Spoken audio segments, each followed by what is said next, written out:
Hello my Gibbs families, Mrs. Dalbazo just coming on to do my Sunday video, wanting to talk to you about a couple of concepts that we're going to be working about and continuing to work on in pre-K this week.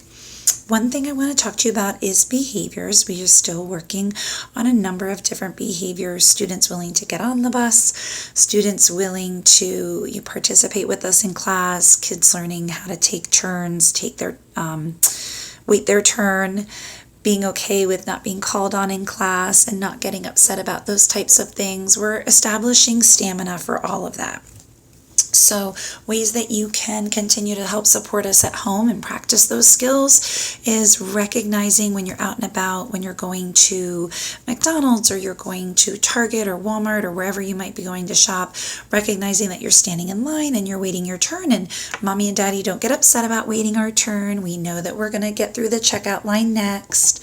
So things like that, and having those constant conversations with them so that they build that stamina with recognizing that waiting your turn is not a negative, or it's not being, you're not being included. You're just waiting for your turn to participate. So we use a lot of different techniques in class, calling sticks, things like that, so that we can make sure that we're getting to everybody and everyone's getting a turn. It just may not be a particular turn with that concept or skill at that time. So that's what we're really working on with behaviors. In math, we're working on a number of different concepts. We're working on rote counting, just 1, 2, 3, 4, 5, all the way to 10, just rote counting out loud. We're also working on recognizing numerals, knowing that a number 1 is a number 1, a 2 is a 2, a 3 is a 3, just like this. Sorry that it's backwards because it's on my camera, but just recognizing the numerals.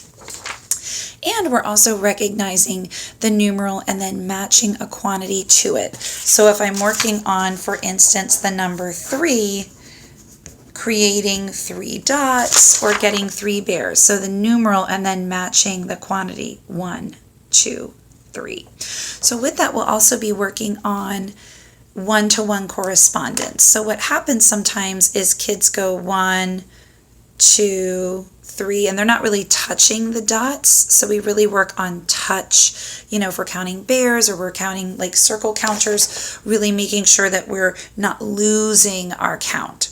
And then we have to do something which is called number child, and I'm working with them on this, and I go 1, 2, 3, and they count that with me, and I say, how many? They need to automatically say 3 again.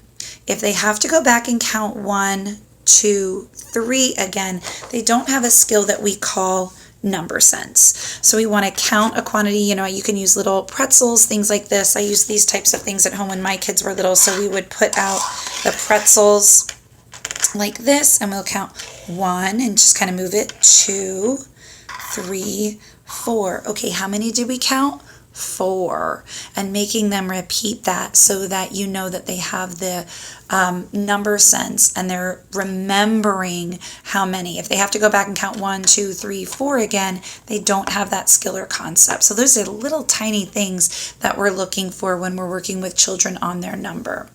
So that one-to-one correspondence is really, can you count to the accurate quantity that's there? Sometimes we go 1, 2, 3, 4, 5, and they're not really keeping track. So we're working on that tracking.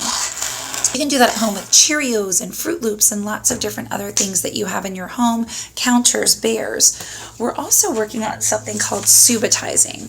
So subitizing is recognizing a number or a grouping, and think about dice for this one. So I'm going to show you this, and you automatically know if this is on dice that it's 3.